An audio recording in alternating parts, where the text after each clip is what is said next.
بسم الله الرحمن الرحيم. هنتكلم عن خسارة الأهلي الكبيرة النهاردة من سان داونز 5-2.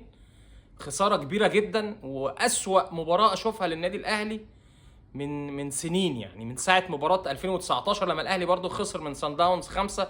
رغم إن الأهلي لعب في كأس العالم وخسر من فلامينجو وخسر من ريال مدريد، لكن كان أداؤه أفضل من كده. النهاردة مفيش حاجة إيجابية خالص في النادي الأهلي، النهاردة كل شيء كان سيء جدا. وعايز أبدأ الموضوع من بدايته.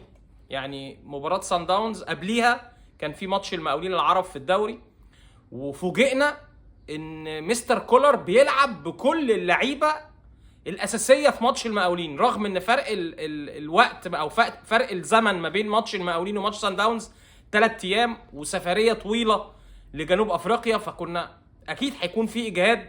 ففوجئنا ان مستر كولر بيلعب بكل الاساسيين، وده كان ليه دور كبير النهارده، ان معظم اللعيبه اللي بتلعب كانوا لعبوا ماتش المقاولين من 3 ايام ومجهدين. يعني النهارده انا شفت النادي الاهلي في حاله غريبه جدا، الحاله البدنيه وتركيز لعيبه النادي الاهلي جوه الملعب. لو اتكلمنا بقى في النقاط الفنيه في المباراه النهارده، الاهلي من الثانيه الاولى في الماتش مفيش ضغط على فريق سان داونز، سايبين لهم المساحات تماما. فريق سان داونز حتى النهارده جاب الجون الاول والثالث من تسديدات من خارج منطقه الجزاء. الجون الاول محدش ضغط نص الملعب والديفنس، سايبين الراجل يشوط براحته. جه جون اول بسهوله في اول 3 دقائق في المباراه.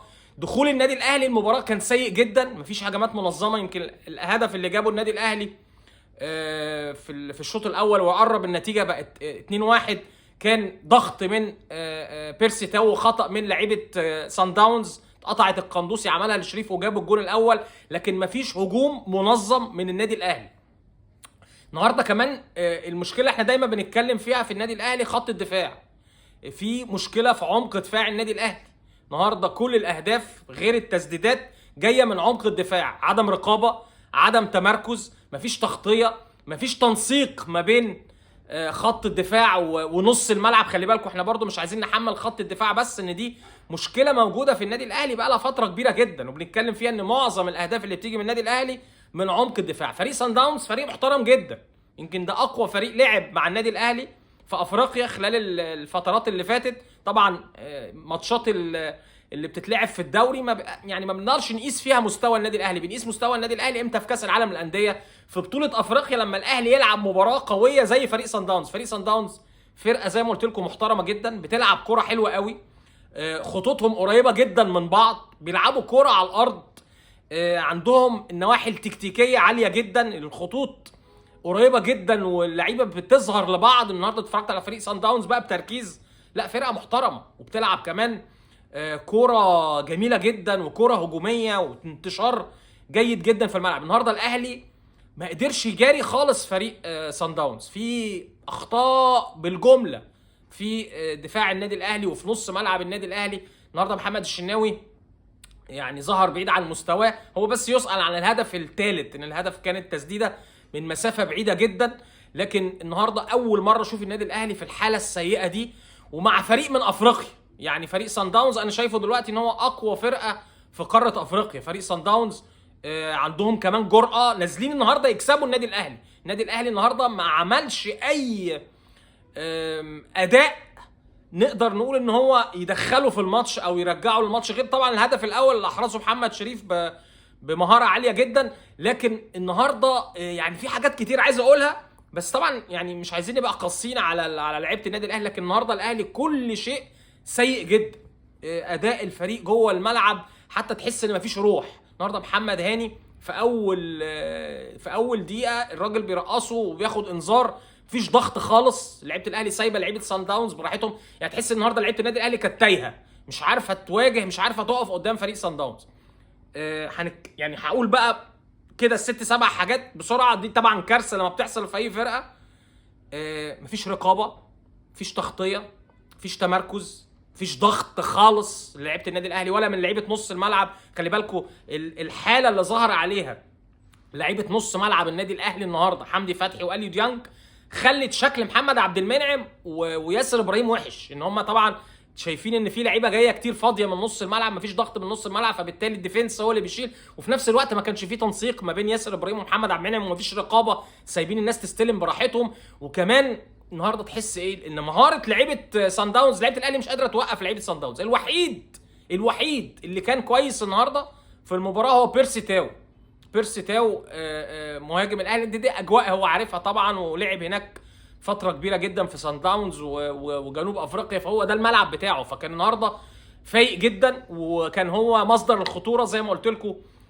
كان كل انطلاقاته خطر بالنسبه لبيرسي تاو فقط. يعني لما تلاقوا لعيب واحد بس في الفرقه هو اللي فايق كان بيرسي تاو، رغم ان احنا الفتره اللي فاتت بننتقد بيرسي تاو، لكن النهارده كان احسن لعيب في النادي الاهلي. جاب جون حلو اللي هو الجون الثاني، وكل ما الاهلي يقرب من المباراه سان داونز يضغط تاني. يعني سان داونز لما بيعوز يهاجم بيهاجم وبيجيب جون، لما بيخش فيه هدف وعايز يجيب جون على طول بيقدر يجيب جون. ودي كانت حاله غريبه جدا اشوفها النهارده، مباراه للنسيان. هتقولوا بقى موقف الاهلي انا بقول لكم لا، الاهلي كده يعني عشان نكون صادقين مع بعض وبنتكلم بشكل بقى واقعي، الاهلي خارج بطوله دور المجموعات.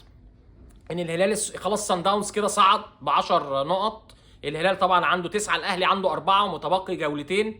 المباراه اللي جايه الاهلي هيلاعب القطن في القطن الكاميروني حتى لو الاهلي كسب هيبقى 7 نقط.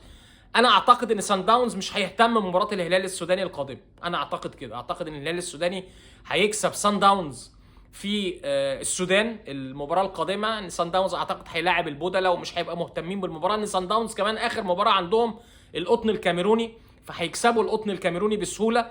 والهلال جاي مصر ماتش الاهلي، بس انا اعتقد ان الموضوع هيخلص يوم الجمعه القادمه، ان الهلال السوداني هيستغل الفرصه وهيكسب سان داونز في السودان.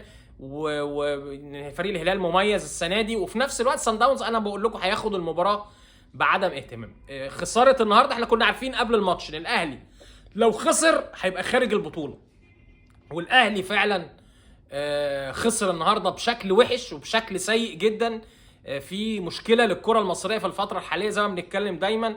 الاهلي بعد كاس العالم للانديه مستواه في النازل، مستواه سيء جدا حتى في ماتشات الدوري، بس الاهلي بيكسب في الدوري هنا برهبه الانديه بتخاف من النادي الاهلي باسم النادي الاهلي. لكن فريق زي سان داونز بيلعب وبيضغط وبيهاجم، عمل جيم كبير جدا من الاهلي النهارده، ما قدرش يوقف كولر النهارده حتى لما نزل تغييرات في الشوط الثاني، وشفنا كهربا وشفنا رامي ربيعه وشفنا قفشه وشفنا عمرو السوليه، ما قدروش برضو يعملوا. الاهلي مسك كوره شويه بس ده بمزاج سان داونز. يعني سان داونز هم اللي سابوا الاستحواذ للنادي الاهلي واشتغلوا على الهجمات المرتده، وكل ما النادي الاهلي كان بيجيب جون سان داونز بيرجع تاني وبيهاجم وبيعرف يوصل بسهوله جدا جدا جدا لمرمى محمد الشناوي. هارد لك للاهلي، الاهلي لازم ياخد البطوله دي درس، ويشوف النواقص اللي عنده، ويشوف اللعيبه اللي هو محتاجها والصفقات اللي هو محتاجها. في مشاكل فنيه ظهرت كبيره جدا جدا جدا في الفرقه